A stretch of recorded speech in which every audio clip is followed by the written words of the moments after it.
Welcome to the Virginia Commonwealth University Autism Center for Excellence webinar on autism spectrum disorder and regulation, the brain, meltdowns, and evidence-based practices.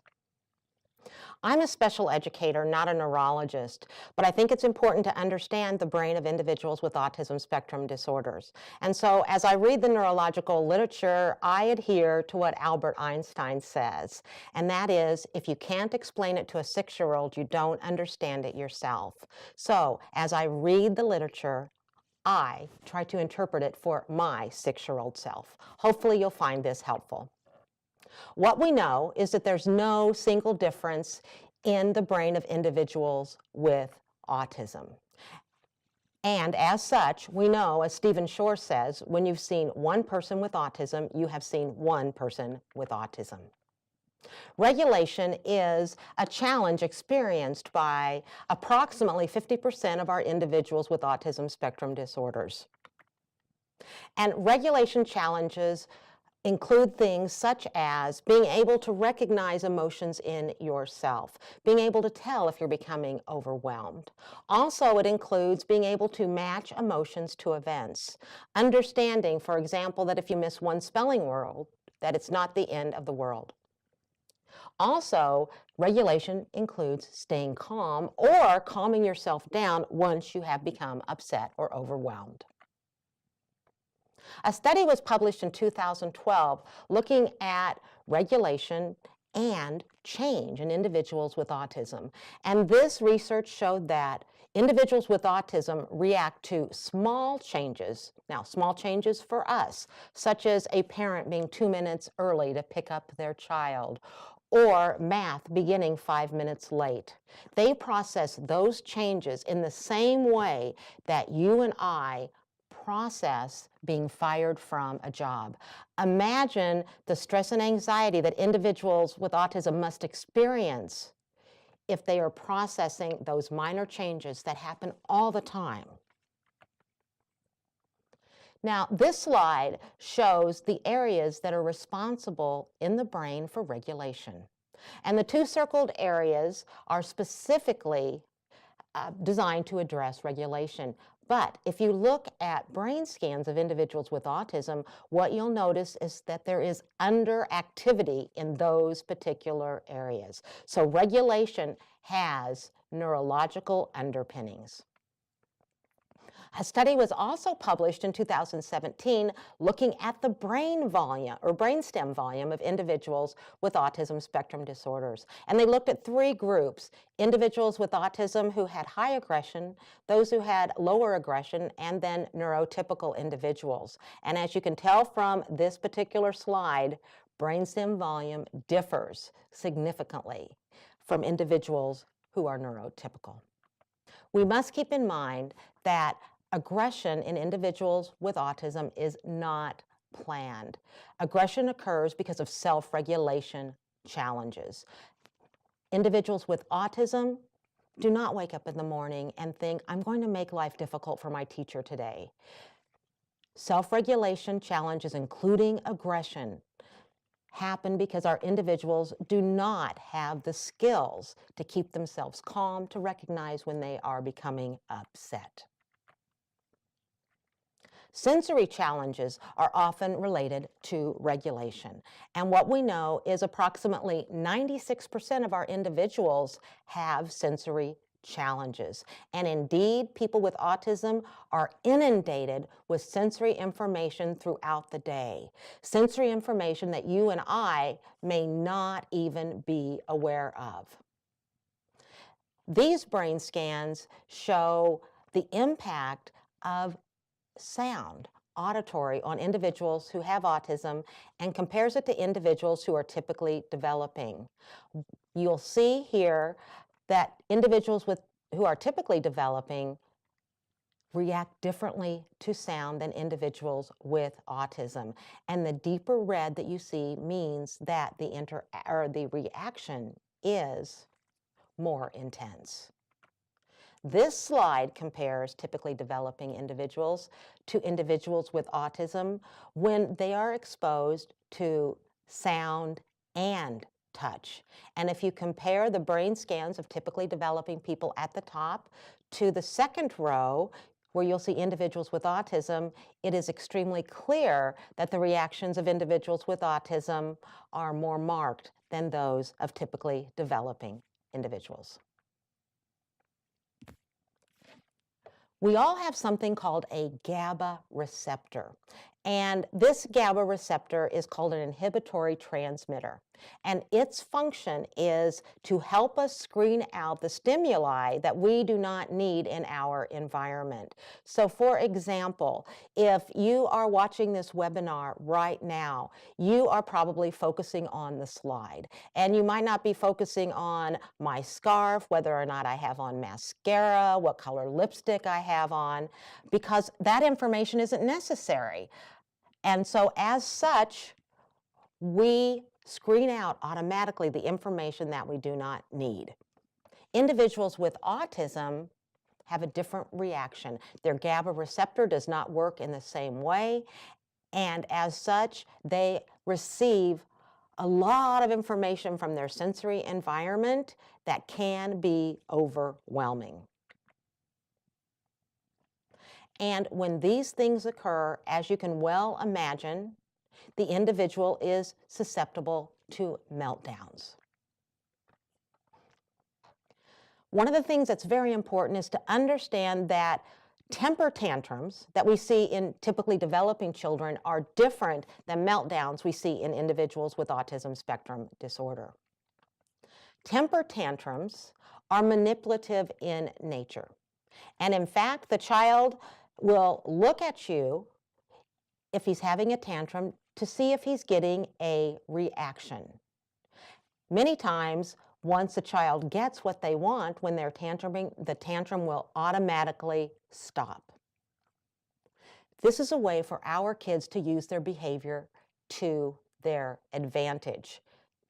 The child is in control of the temper tantrum. Now, the temper tantrum is not what we see in individuals with autism spectrum disorder. We have to be clear that our individuals experience meltdowns.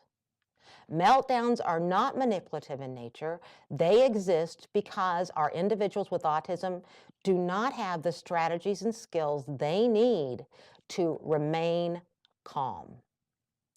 We think of meltdowns as controlling the child, not the child controlling the meltdown. If attention is withdrawn, the meltdown goes on. If the child is having a meltdown and there's a chair in the way, the child is not cognitively with us. He could fall over that chair and hurt himself. The meltdown controls the child. And in fact, meltdowns occur in 3 stages. We have the rumbling stage, the rage stage, and the recovery stage. You will notice from this particular slide that either end you see the daily routine or back to the daily routine. These are the only times that the individual with autism is available to learn. Once he starts on the cycle of meltdowns, he is no longer available for learning. You'll notice the outside curve, and that particular curve is the curve that the individual with autism experiences as he has a meltdown. There's another curve on this graph labeled the adult curve. This curve is smaller, and this is the experience that you and I as adults have when a student is experiencing a meltdown. Our goal is to make sure that our adult curve is smaller than the meltdown the individual with autism is having. This can sometimes be difficult. Now, underlying meltdowns are prevention strategies. We need to focus on teaching our individuals strategies to prevent the meltdown occurring, because remember, meltdowns are not purposeful behavior. Again, keep in mind that the individual is having the meltdowns because they have difficulty detecting how they are feeling, and this may be related to the 8th sense called interoception. They have difficulty matching emotions to events, and they have difficulty changing the level of their behavior. Is self-regulation important? It absolutely is. Professor McClelland out of Oregon State University has acknowledged what we all know. The ability to self-regulate helps us be successful in school and successful in life, whether you are neurotypical or whether you have autism. Sometimes it's difficult to recognize self-regulation problems in individuals with autism. So if you think the individual is being stubborn, or you think when you see a child becoming upset, just calm down, or you think when the child begins a cycle, here we go again, you are probably dealing with a self-regulation problem in an individual with autism. Also, if you are unsure whether the meltdown is related to a self-regulation challenge, your best bet is to interpret it as such and provide instructional support. We must remember that inherent in autism are self-regulation challenges. Individuals with autism experience meltdowns. And in many cases, we will be teaching skills to our individuals who have regulation challenges, skills that we never thought that we'd have to teach. This particular quote comes from the New York Times, and I think it pretty well sums up this particular issue. It says, you could teach a child with autism spectrum the theory of relativity once and he'd get it, but you'd have to tell him the rules for lining up for recess 500 times, which means that we will be teaching those self-regulation strategies over and over again until our individuals with autism master them. They deserve this. And again, prevention is one of the best interventions related to regulation. I'll say this a couple more times throughout the webinar, but the minute the cycle begins, all opportunities for learning are gone. It is essential that we keep our child in the daily routine so that he can learn the skills he needs. The first stage of the cycle is the rumbling stage. I consider this the most important stage because if you can react quickly with the right strategies, our individuals with autism can get back to that daily routine. Each child has his or her own patterns of behavior during the cycle. And it's essential that we understand what those rumbling behaviors are, because in many cases, those behaviors can be difficult to detect. They can be things such as chewing on a cuff, rubbing nose, lowering voice, getting tears in your eyes, beginning to fidget. If you are an educational professional who will be transitioning your student to another educator, make sure that professional understands what those rumbling behaviors are. If you are a parent of an individual with autism, make sure that those who support your child also know what those behaviors are. In many cases, it can take a significant amount of time to detect what that rumbling behavior is. There are a number of interventions that can be used at this particular stage. And the goal of interventions during the rumbling stage is to distract the individual and to calm him down. Remember, you're not going to be providing instruction at this point. You're just helping to distract the individual, calm him so he can get back to that daily routine so that you can provide instruction. There are a number of strategies that you can use. I'd like to highlight 3 right now. The first one is called antiseptic bouncing. And antiseptic bouncing is a surface management technique created many years ago, but it still has relevance. Newman and Radel talk about antiseptic bouncing as removal from the environment in a non-punitive, non-punishing way. So when you see the individual with autism begin to use that rumbling behavior. For example, he may start to run his hands through his hair. Okay, that signals that you need to intervene. And so using antiseptic bouncing, you may go to the individual and say, Mr. Johnson needs a box of Kleenex, please take it to him. Now, Mr. Johnson does not need a box of Kleenex, but what he knows is that a child will occasionally appear at his door with a box of Kleenex. He understands individuals with autism. He welcomes the individual in. He directs the individual to a desk or chair at the back of the room where an occupational therapist has presented some items that can be self-calming, and asks the individual to sit there because he, Mr. Johnson, needs to write a note back to the teacher. And Mr. Johnson may set a timer and tell the student that the timer is set as a reminder to Mr. Johnson that he needs to write that particular note. In reality, when the timer goes off, Mr. Johnson can check to see whether or not our student is ready to go back to his class.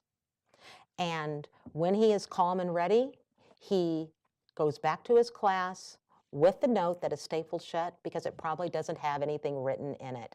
But what the individual has done is he is calmed by movement. He has been calmed by the items the occupational therapist has given him, and he's calmed by a quieter environment and is ready to learn when he gets back to his classroom. Another intervention is called Just Walk and Don't Talk.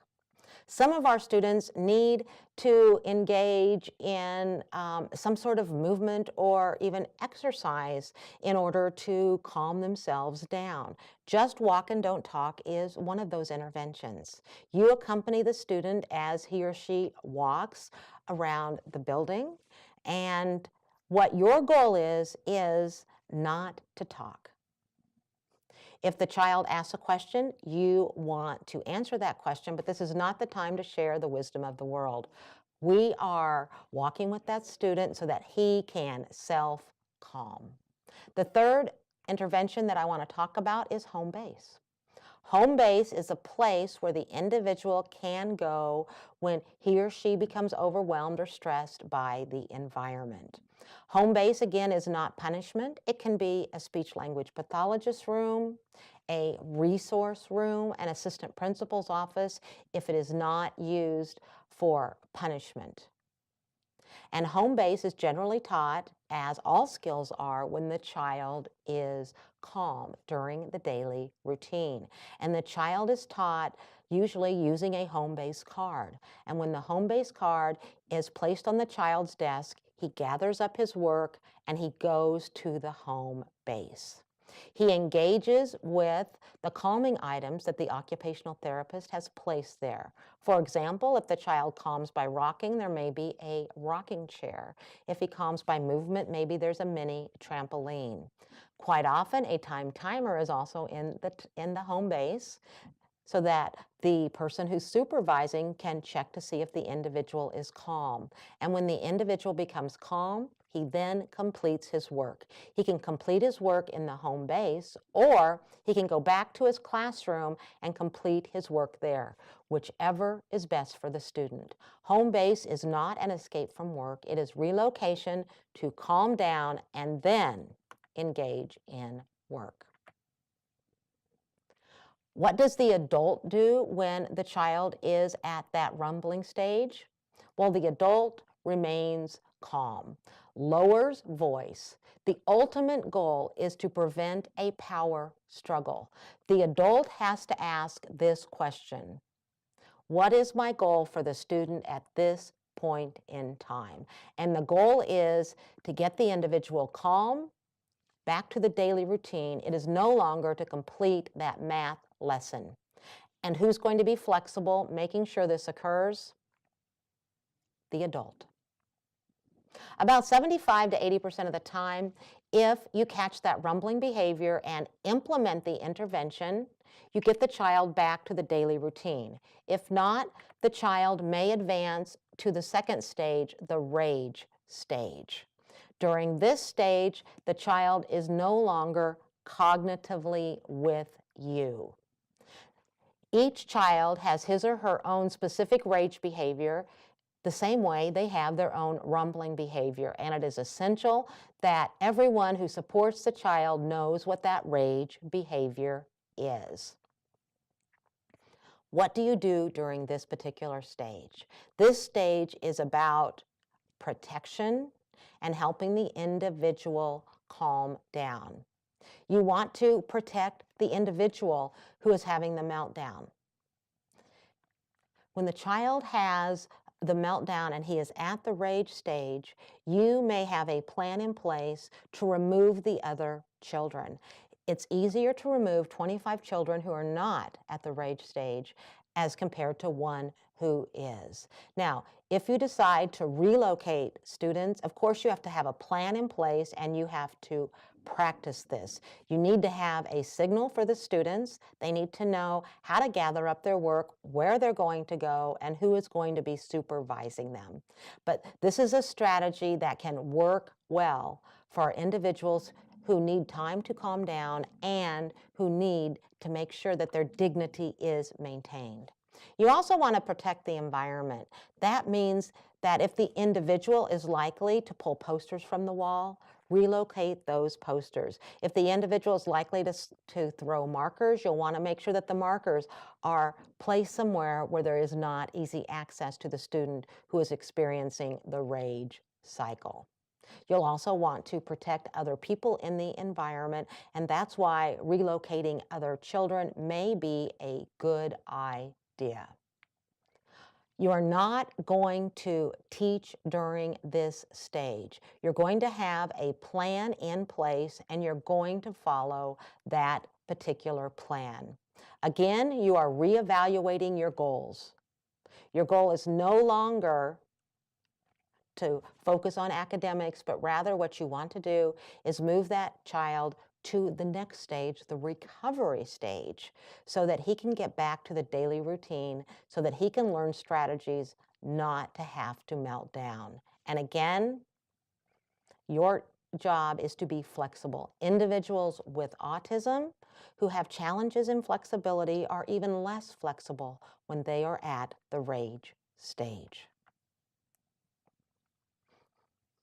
As an adult, what do you do? Well, one of the things that you need to do is you control the flight or fight tendency. This is a neurological tendency. Whenever there is a challenge in the environment, we want to engage in one of those two behaviors. We have to control ourselves to make sure that we are calm and focused on the individual. Anastasia Hubbard says less is more. You want to use few words. You want to make sure that you're not using a lot of gestures, you're not engaging in a lot of movement. When these things happen, it's likely that the individual can misinterpret what you are doing, and some students may even think that you mean them harm. So try to remain calm, quiet, and as still as possible. Also, during this stage, do not take behaviors personally. It's very interesting that our students who sometimes do not understand what others are thinking or feeling during this stage know how to push our buttons. And so if you are struggling with your weight, chances are you're going to be called fat. And if you've recently got your hair cut and you're not happy with it, the student may point out that your hair looks awful. Remember, the child's voice is on automatic pilot, and he may not even remember what he said when he gets back to the daily routine. Also, it's important to remember to breathe, as this will help you to remain calm. Now, the next stage is the recovery stage. Now, this does not mean that the child is back in his daily routine. Rather, what it means is that rage stage is over and that child is beginning to calm down. When this happens, you may see specific behaviors. For example, the individual may be so exhausted that he needs to sleep. And if that's the case, you may want to provide that option for him. Many, as I said earlier, will not remember what happened during that rage stage. Some may deny that anything happened. Others may apologize. Some may cry.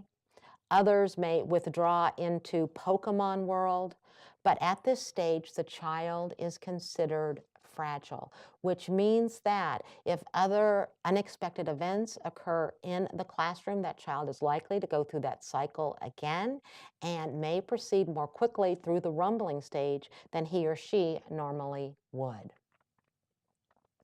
What do? You recognize that the individual is not at his or her best yet. And so, I mentioned earlier to let the child sleep if he needs to.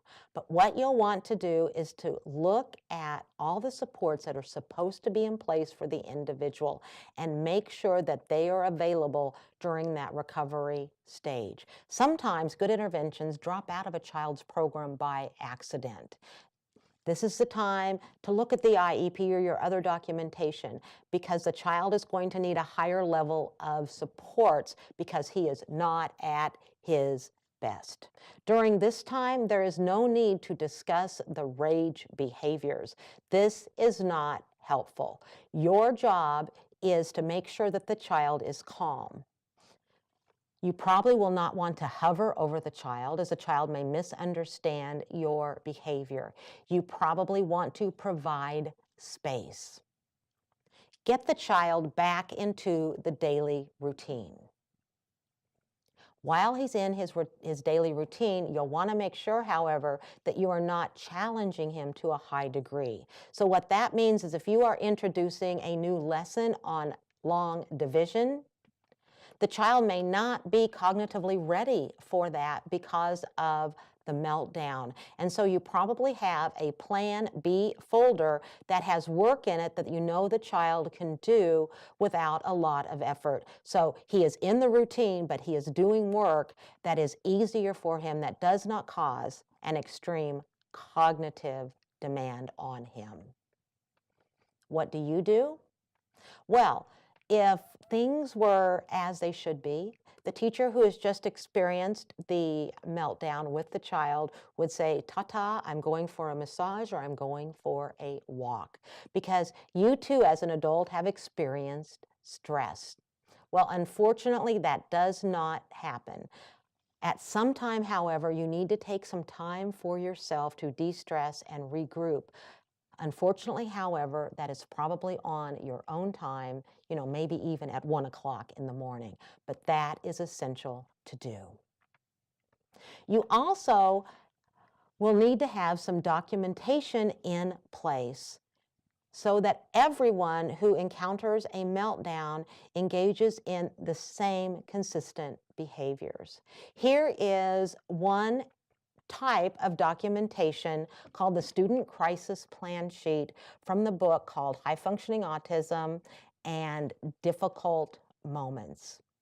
The first page of this form addresses environmental considerations, things such as who will be available to provide you support when the child's meltdown occurs. When should that support be provided? At the rumbling stage, at the rage stage, or the recovery stage?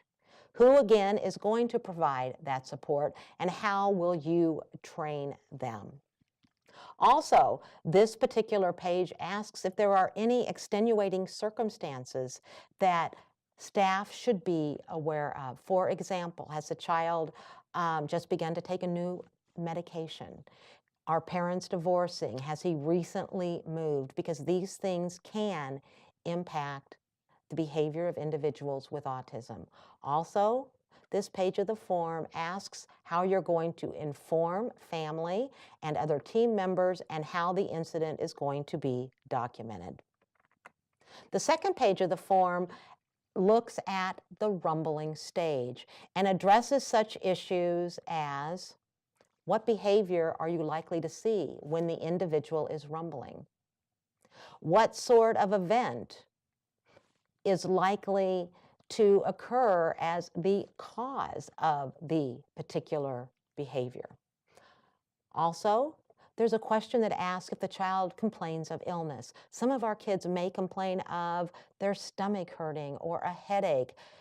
when they are anxious or overwhelmed. And if that's the case, you may want to ask whether or not a nurse's office, if that is available, can be used as a home base to help calm the child.